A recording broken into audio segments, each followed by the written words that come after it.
Amigas e amigos do canal do Paulo Nunes. No Brasil, eleições em outubro de 2022. O Partido dos Trabalhadores, de forma inteligente, trabalha a ideia de fazer uma composição de chapa entre o ex-presidente Lula e o ex-governador de São Paulo por 4 vezes como vice. Aqueles mais radicais da esquerda entendem que chegarão ao poder sem composição com ninguém. É esse o grande erro de quem é radical. O ex-governador Geraldo Alckmin governou São Paulo por 4 vezes. É exatamente um território que jamais foi governado pelo Partido dos Trabalhadores. Esse é um ponto a se considerar. Eleição não se trata de jogo de futebol, onde você tem uma torcida e mesmo que seu time não tenha forças suficientes, você luta até o fim para sair vitorioso. No caso da eleição, ela é diferente, porque ela mexe com o desenvolvimento do Brasil. E às vezes você precisa fazer alianças. O grande governador que a Bahia teve, o mais nobre da história, Waldir Pires, para se tornar governador da Bahia, ele sempre esclareceu: precisamos fazer alianças. E quem coordenou a campanha vitoriosa de Waldir Pires na Bahia foi o José Pedral, que ao ser convidado para compor a chapa e ser vice-governador, deixou a vaidade de lado e disse: não, nós precisamos fazer uma aliança com a região de Guanambi. E nessa região de Guanambi, Roberto Santos, que era o candidato da esquerda em tese, mas era da esquerda na época, perdeu em todas as cidades. Então, o Pedral disse: precisamos quebrar isso, quebrar a região do São Francisco, basicamente na região de Guanambi. E precisamos também quebrar uma outra região, que é a região de Alagoinhas. Aí o cidadão vai dizer: poxa, mas Alagoinhas não, Alagoinhas é um grande colégio eleitoral. E não é só Alagoinhas, é Alagoinhas, é a Cajutiba, é Uruçangas, é uma série de cidades que tem ali na região e que formam um colégio eleitoral grande. Por isso que os 2 senadores da Bahia foram daquela região. No caso, o Bacelar e o outro, que foi o da região metropolitana de Salvador, de toda aquela área ali, Dias Dávila, de Madre de Deus, Camaçari, que era, no caso, o filho do ex-governador Juracy Magalhães. Me passa aqui o nome agora do Jutaí Magalhães. Eram homens da direita. Mas Waldir era da esquerda, o Nilo da direita. Mas se não fosse assim, não seria possível vencer as eleições. Houve o radicalismo do Partido dos Trabalhadores à época e simplesmente o Partido dos Trabalhadores não apoiou Waldir em momento algum e, inclusive, conspirou durante todo o governo de Waldir Pires. O que Waldir não fez na candidatura de Lula. Waldir foi o primeiro governador da Bahia, ex-governador já num momento, que disse: vou apoiar Lula. E apoiou. Então, qual é o ato de nobreza? É o ato dos radicais que não apoiaram Waldir ou o ato de Waldir apoiando Lula no primeiro momento? Os governadores do Nordeste, ex-governadores do Nordeste, eram todos contra Lula. Todos.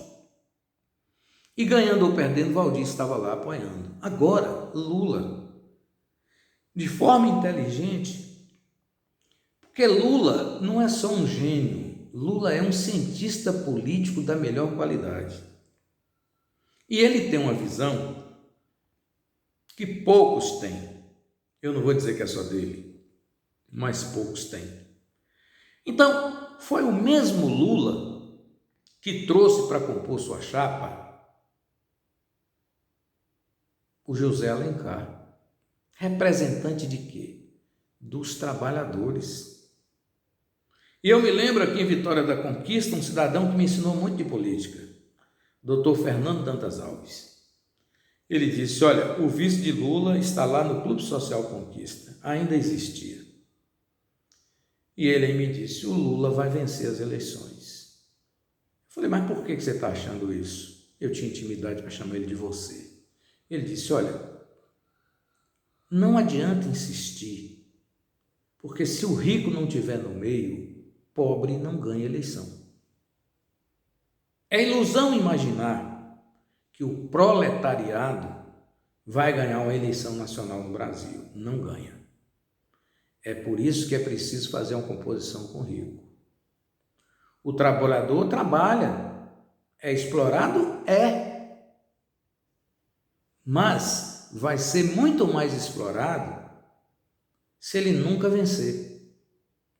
E só vence com o rico. Então, é trabalhador e empregador juntos, senão o trabalhador não entra. Porque o empregador, ele ganha eleição sem o trabalhador, pelo poder financeiro, mas o contrário não existe. Aprendi a lição. E foi dito e certo. José de Alencar veio à Vitória da Conquista e falou aos empresários de Conquista. No clube social não tinha ninguém pobre, não tinha movimento de CUT, não tinha sem terra, não tinha ninguém. Só tinha os ricos de Vitória da Conquista. E foi a esse pessoal que José Alencar convenceu a votar em Lula. Agora é um outro capítulo. Do jeito que Lula pensou em Luísa da Magalu, não era porque ela era rica, é porque ela era empregadora e simplesmente ela fazia parte do grupo que emprega. E esse grupo que emprega não gosta de perder a eleição. Você não pode deixar de lado. Por isso que não pode ser PT-PT. Por isso que não podia ser PT-PCdoB em Conquista. Por isso que não podia ser PT-PT em Conquista. E foi mostrado.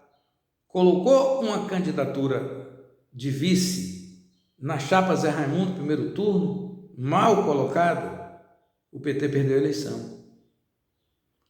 O PT perdeu a eleição de 2020.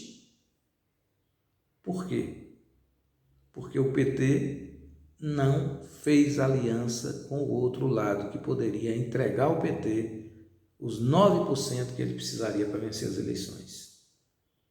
E aí fez uma aliança PT-PCdoB. Qual foi o voto que entrou do outro lado? Nenhum. O que ocorreu? Colocando as falcatruas à parte, o PT saiu derrotado de 2 eleições em Vitória da Conquista. E parece que não aprendeu a lição. Aí, a nível nacional, o que Lula faz? Lula, que enxerga adiante, ele viu o quê? Tem um cidadão que tem 4 mandatos de governador de São Paulo. Super querido no interior de São Paulo. O PT jamais ganhou em São Paulo. Hoje, as pesquisas apontam Lula à frente. Com a entrada de Geraldo Alckmin, que além de representar o empregador, é político, ainda leva uma vantagem sobre Maria Luísa da Magalu. Por quê? Porque ela é só empresária. Alckmin não é empresário. Mas Alckmin representa o empresariado brasileiro.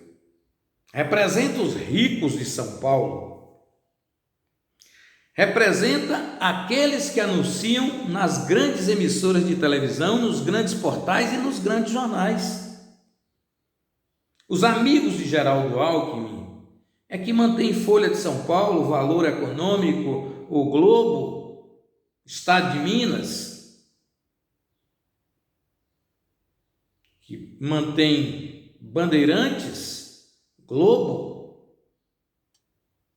Então por que você vai ficar esperando a morte da bezerra? Se a direita, além de ter esses instrumentos que eu acabei de dizer, a direita que está no poder hoje, ainda tem a falcatrua, o mau caratismo, o fake news, a sacanagem e a sabotagem.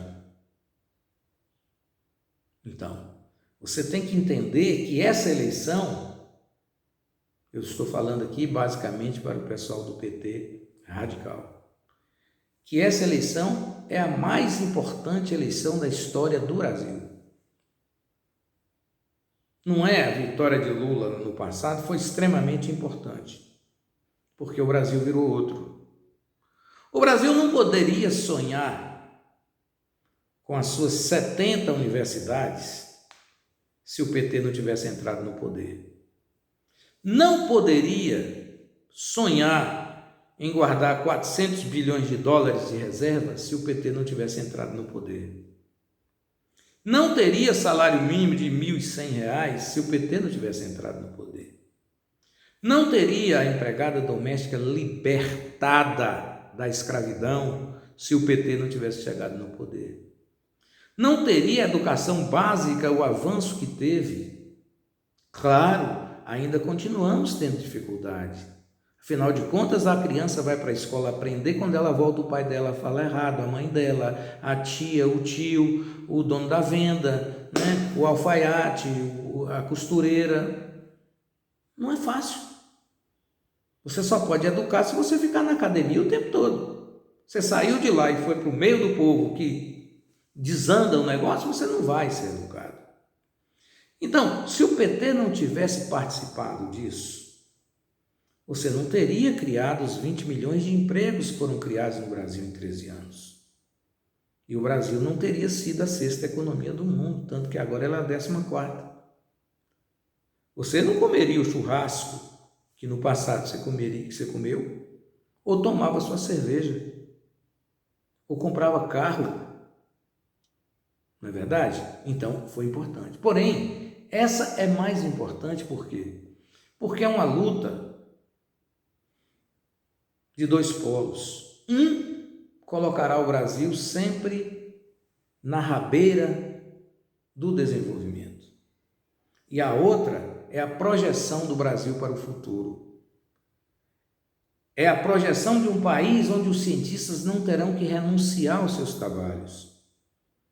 Onde os difusores da cultura não se sintam intimidados, porque o Brasil trabalha na contracultura.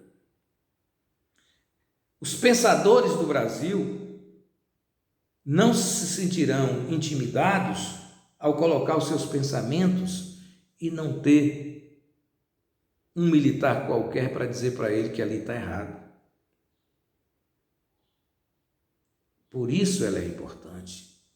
E por isso Lula enxerga em colocar Geraldo Alckmin na vice para conseguir mais 4 milhões de votos em São Paulo. E com isso, meus caros que me ouvem aqui agora, com Geraldo Alckmin, o PT pode ter Haddad como governador de São Paulo. Porque o maior adversário de Haddad hoje em São Paulo é Alckmin. E se você colocar Alckmin na vice-presidência, você consegue ganhar essa eleição a nível nacional e consegue ganhar São Paulo. E eu nem preciso dizer a você que depois do orçamento do Brasil, o orçamento do estado de São Paulo é o segundo. São Paulo tem o mesmo orçamento da Argentina. Então, São Paulo é o grande vetor de crescimento desse Brasil. E você, para transformar a sociedade, nós vamos voltar ao que o velho amigo Fernando Dantas Alves disse. O pobre, para ganhar a eleição, ele precisa do rico. E é por isso que a gente precisa de São Paulo. Eu volto a pedir a você que se inscreva no nosso canal e nos faça esse carinho. São 556 inscritos até agora. Vamos chegar aos 600? Né? Vamos continuar conversando de política com você aqui nesse canal.